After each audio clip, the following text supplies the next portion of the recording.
ఈనాడు మనం ప్రత్యేకించి విష్ణు పంజర స్తోత్రాన్ని గురించి చెప్పుకోవాలనుకున్నాం. ఇది సాక్షాత్తు రుద్రుడికి శ్రీమన్నారాయణుడు ఉపదేశం చేసినటువంటి మంత్రము. ఈ మంత్రమునకు మూలమును 5 మంత్రములు ఉన్నాయి. పంచవ్యూహములు అంటారు వాటిని. వాసుదేవాయ నమః, ప్రద్యుమ్నాయ నమః, అనిరుద్ధాయ నమః, సంకర్షణాయ నమః, నారాయణాయ నమః అని చెప్తారు. ఈ పంచవ్యూహ రూపుడు నారాయణుడే అంటారు.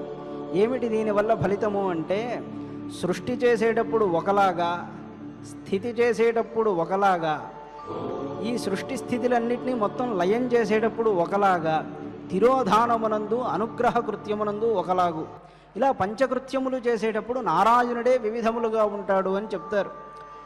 అలాంటి పంచతత్వ స్వరూపుడైన నారాయణుణ్ణి స్మరణం చేసి విష్ణు పంజర స్తోత్రాన్ని స్మరణం చెయ్యాలి అని చెప్పారు.